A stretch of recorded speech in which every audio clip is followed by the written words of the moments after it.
Oh my gosh. So, let's get into some local sports, guys. First of all, Justin, we have a segment that you have something for, I believe. We do, yeah. So we have Are you prepared? we have our Ole Penn Real Estate Athlete of the Week. This is going to be a new thing coming up, and this week we didn't have a ton of options for who the Ole Penn State Real Estate Player of the Week is going to be. We did pick somebody from a team that lost. Yes. But he had a big performance and he tried to step up. They were the last team left. Yeah, and they were the last team left. So Trace Ridgway from Montesano, and honestly, Trace this season, 1,000 yards passing, 1,000 yards rushing, only a junior, so we got another year of Trace Ridgway ahead of us. I'm super excited for that. The kid showed a lot of heart. He showed a lot of heart down the stretch in Montesano's loss to Deer Park. So he is the Ole Penn Real Estate Athlete of the Week, and if you're looking to buy a home in the Grace Harbor Pacific County area, no one will take care of you better than the team of realtors at Ole Penn Real Estate with Ole Penn. Yeah. It's personal. It's personal. And with Trace, he had 19 carries for 99 yards and a touchdown. He was 12 for 22, passing for 92 yards as well, and that kind of moves us right into a recap of the football season. Sadly, we were hoping that starting this show, we would be like jumping in at a great time to cover some local sports as well as the Seahawks who are on a run, but Montesano falls to Deer Park 20-17 in one of the more emotionally heart-wrenching games that I've ever covered. I think there's another one that's up there for me, and that was when it was that group of Hoquiam basketball players that had three of them had started since they were freshmen, and I followed them all the way through. In their senior year, they lost in the first game of the state tournament on a buzzer beater. That was just insane, and that game pretty much just broke me. But this one did as well with everything that happened. So the 2017 loss, and I think why those numbers aren't as big as they usually are for him is a big reason is he didn't have his best weapon since after the first drive of the game. Yeah, and let's talk about Sam for a minute. So yeah. Sam Winter, I have had a few people try to start this discussion with me of, oh man, is he maybe the greatest receiver that Monte's ever had? I don't know how to compare that because I wasn't around in the 90s here. Yeah. I can't remember a receiver, and I fall into recency bias sometimes. I can't remember a guy who was mostly a straight-up receiver that was as dominant as he is and as great of a playmaker as he is. Yeah. There are some guys that come to mind, but not a guy who did like almost exclusively receiving. Like Tyler Pranny was amazing and he was explosive, but he did a lot of his damage running the ball as well. A lot more than exactly. But right now Monte has a quarterback who they trust that has an arm that can throw the ball, and they have other kids who can run the ball as well. But they had two receivers in Dorman and Winter this year who were both legitimately capable of making plays. Yeah, and I think it's good to bring up Braden in this too, because I think that's a big reason why Sam was able to do as much as he did, is because you couldn't just roll 2 or 3 players over to Sam because Braden would torch you on the other side. So while he maybe wasn't as explosive as Sam, you couldn't focus all your energy on one side because Braden was on the other side. But yeah, I mean, I think Cody Martin was a heck of a receiver for Monte in the early 2000s, or in the like 2008, 2009 area. But again, we're talking about teams that didn't throw the ball much. And as high school football has evolved, you see more throwing teams. And so I think that it would be hard-pressed. You'd be hard-pressed to find another receiver better than him for Montesano. And Sam, gosh, I mean, in a year that Cameron Bumstead for the Hoquiam Grizzlies did the things that he did, and yet I still think that Sam had a better year. That's insane because Cameron was also amazing for Hoquiam, but there's just a way that Sam plays that, first of all, nothing looks hard, and yet still he's doing ridiculous things. Yeah, and I think, when you're talking about best receivers for Monte too, in the 2012 season, that was a team that did a lot of passing the state championship year. with Matthew Jensen, did a lot of passing, and Yes. their top receiver was Ben Ohashi, and that dude was awesome. Ben was awesome. So it's hard to, you can't skip over him if you're having that discussion. But the thing about Sam to me is like he's one of those guys that's so smooth. Everything he does looks effortless. Like it doesn't even look like he's running hard, Mhm. and then all of a sudden he's past everybody in 3 strides. And I think at least partly it's because he is a tall, long kid, and he has really long strides, so everything looks like a little more effortless. But he's one of the smoothest players I've ever seen. I would go back to the opening round state game, and Monte was not looking super great at the beginning of it, and the interception that Sam made, where it wasn't even to the guy he was covering, he was coming across the field, and a pass was behind him. He reached back, tipped it up in the air, somehow managed to change angles and go back and catch that ball. To me, that was the pivotal point in that game that changed the momentum, and they ended up crushing Meridian in the end. So, I mean, you can look at Sam not only as just the overall body of work, but individual plays that he made throughout the course of the season that are just, he's a playmaker. Like, he is the dude that when you need something to happen, you're going to put the ball in his hands. And to me, that was the biggest reason why you come down to the end of the game. And even though the first half for Monte was so bad and the second half was so good, when they're down at the end of the game and they've got 2 chances to score in the last couple minutes, you needed a playmaker. Mhm. And they were one playmaker short of winning that game. Yeah, and a lot of that, when you get into state, and especially the second round of state in the quarterfinals, you're starting to play other really good teams. Yeah. There will not be an easy game in the second round of state. Exactly, and that is when you need all of your best players. And that's when those kids make the biggest plays to elevate you to the next round. And yes, Montesano's team, had they made some adjustments a little bit earlier, or maybe one less mistake here or there, they could have still beat Deer Park. But without one of your best players, that's hard to overcome. And really, it looked like they were scrambling as soon as it happened in that first half, because they looked a little lost. But, I mean, credit the coaches at halftime, because their game plan in the second half was amazing. And I don't think we've mentioned it. So Sam hurt his knee on the last play of the first drive, diving for a football, and then showing his character, and his toughness to me, because that's something I never really knew about him, because everything does, like you say, so smooth. Everything looks a little easy to him. In basketball, too. He's a ridiculous basketball player, but he goes to the sideline. He doesn't play defense. They're trying to work on his knee. He's talking to the trainer, and then he runs out to return the kickoff. And in one of the most bizarre things that I've ever seen on a football field, he goes out to try and tough it out. He catches the kick, and he goes to take one step and just collapses. And the entire stadium saw it and just let out this...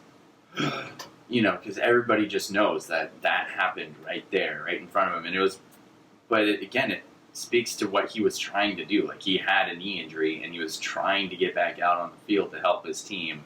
And in that instant, we all knew, okay, he can't go. And yet, he still came back and was like, okay, let's find a knee brace. Like, they put a knee brace on, and he's walking down the sideline, and I'm thinking, don't let him back in, because he'll try and get back in if you let him.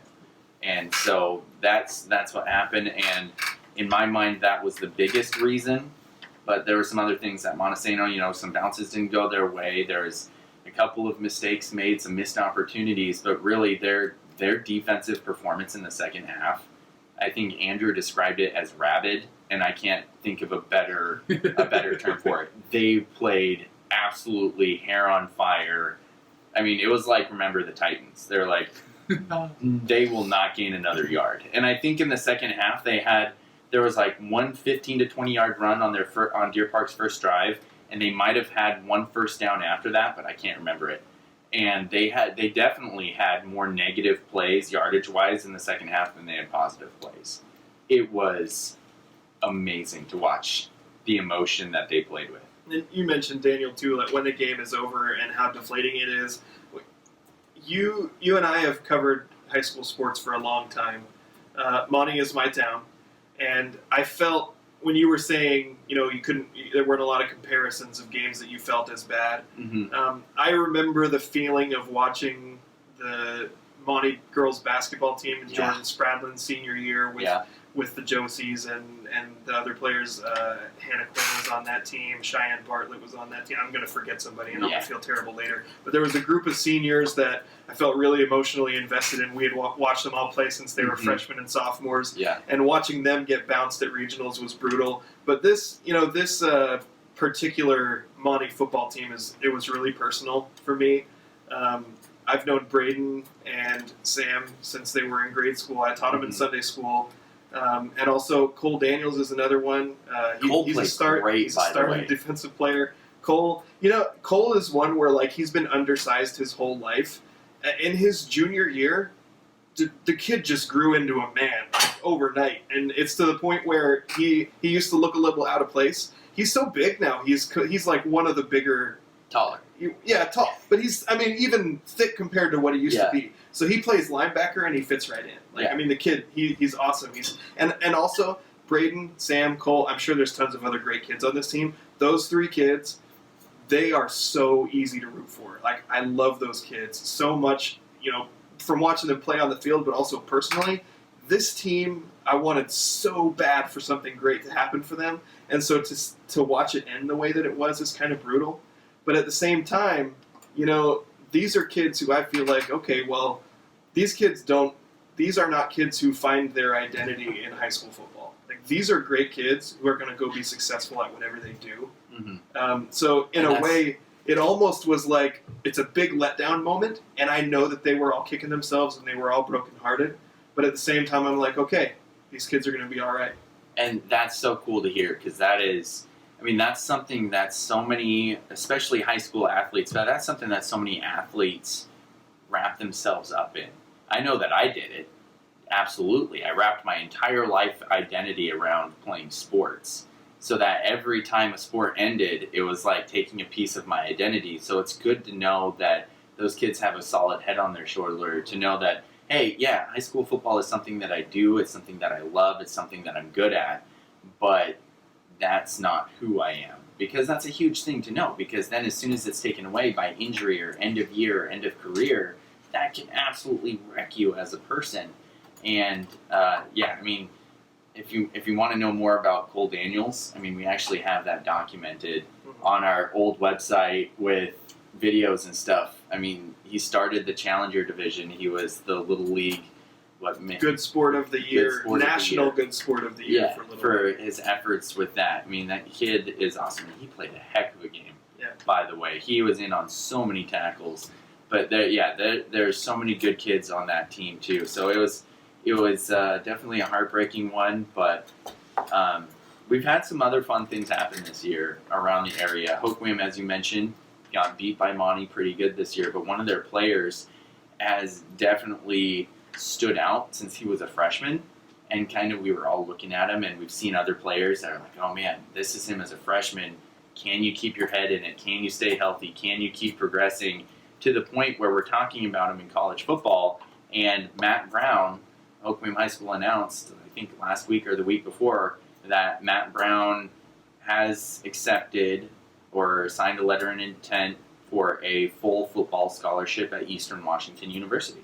Yes. And that's awesome. And you've seen a lot more Matt Brown than I have, but I have watched the kid play a fair amount, and he is just an absolute beast. He's at times, he's a men among boys. He is so strong and athletic that it surprises me not at all. I was 0% surprised to hear that he's going to go play college football, because one of the problems that we have sometimes with lower class sports, and especially football, is we've got kids who are extremely talented, we got great athletes, but they don't have the size, they might not have the strength to go to the next level, and that's not a problem for him. No. The kid is an absolute beast, and I'm so happy for him that he's been able to make that next step. Absolutely. 6'2", 290.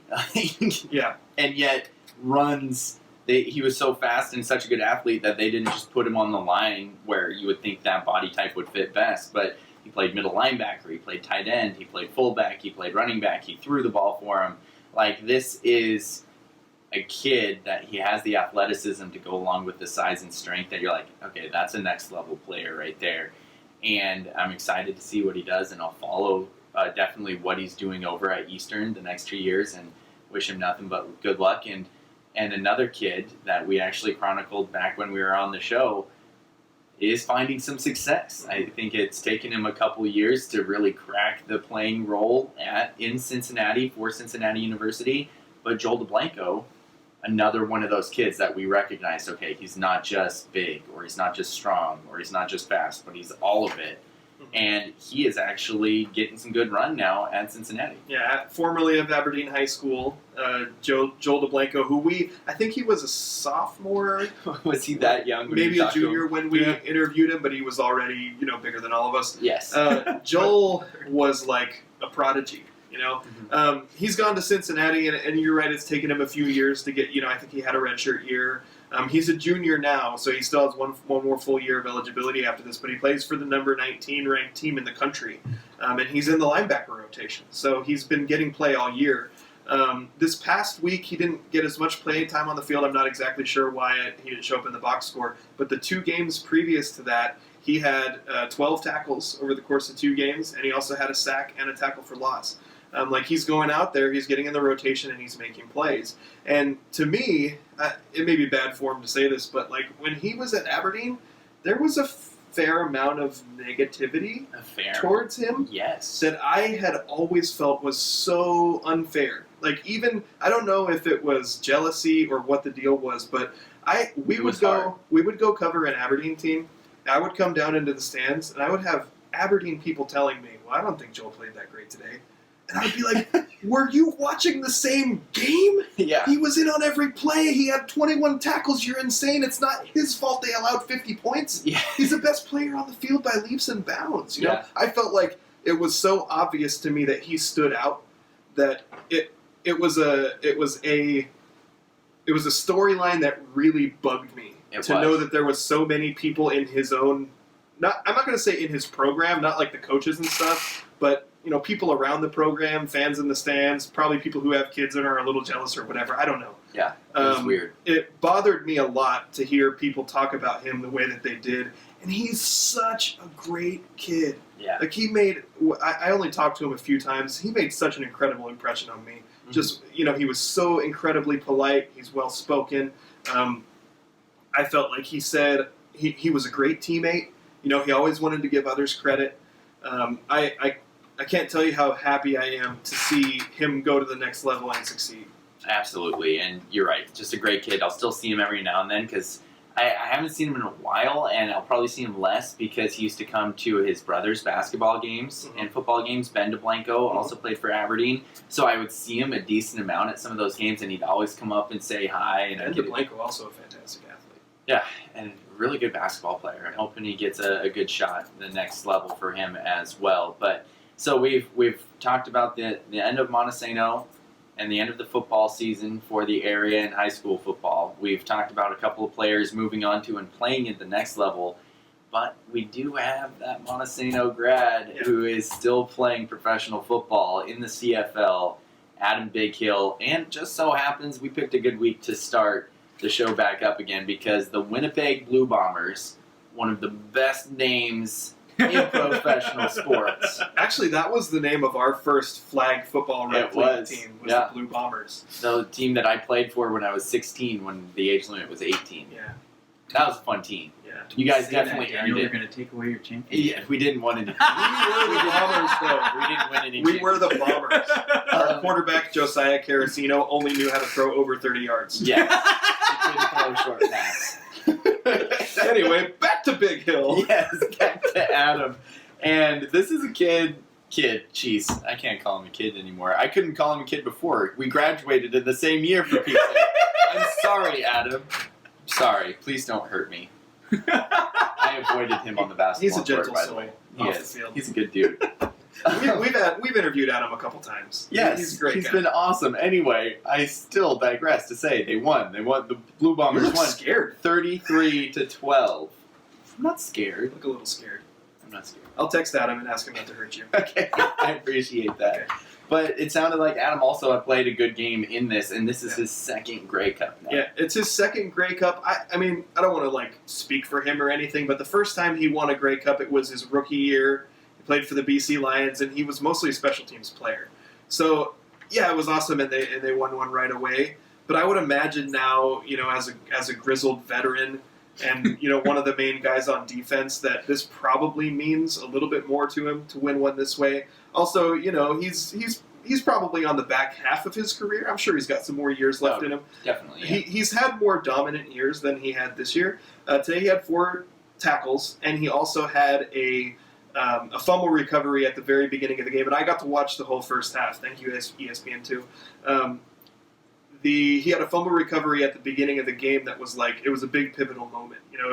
It was them stepping on the throats of the Tiger Cats. It's the Hamilton Tiger Cats right at the beginning of the game because Winnipeg came out and they played great right off the bat, and then they just took the ball right back, which was awesome to see. So those were big moments, and for Bighill, I would hope he's got more basketball. He's got more football ahead of him. He had a little stint with the New Orleans Saints, and he was on the practice squad. He suited up. I think, did he suit up for 2 games? 1 game or 2 games? He suited. He was active for a couple of regular season for 1 games. or 2 regular season games for the New Orleans Saints. It was really fun to watch him. But he had a sick interception in the preseason. Exactly, and he found his way back into the CFL after that. I'm happy to see him succeed. Now, I have to say, I don't know if I want Adam to know this.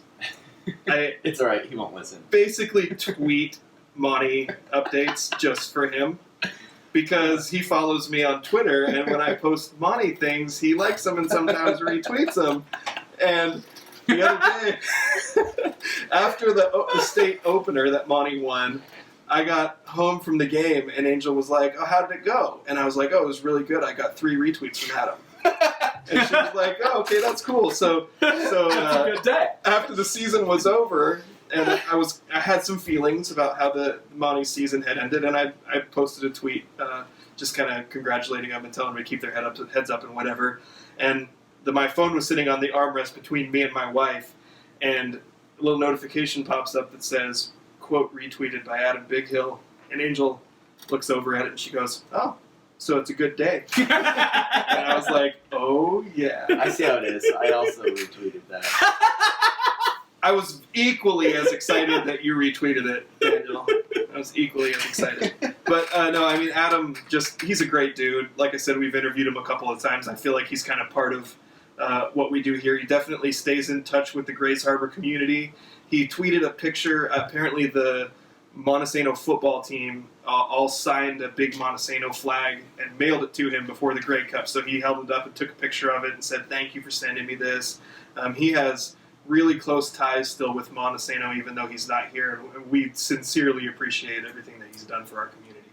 Absolutely. He's been awesome, and he's been awesome with us from the beginning when we were just starting out. And yeah, nothing but the best for Adam. And again, congratulations on your second Grey Cup title. It's awesome. Hopefully we can have him on sometime soon, because as I was looking through, we don't watch a lot of CFL football unless it pertains to Adam.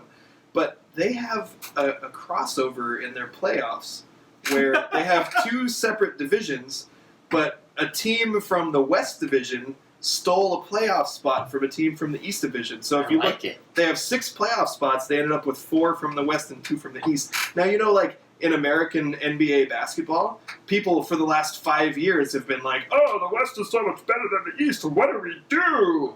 Well, guess what? Canada's way ahead of you, NBA. They've already figured it out, and it seems to work. But in the NFL, when the Seahawks won the division with a losing record. Yeah, exactly. I would like to add that this victory for Adam Bighill's Winnipeg Blue Bombers was a pretty big upset.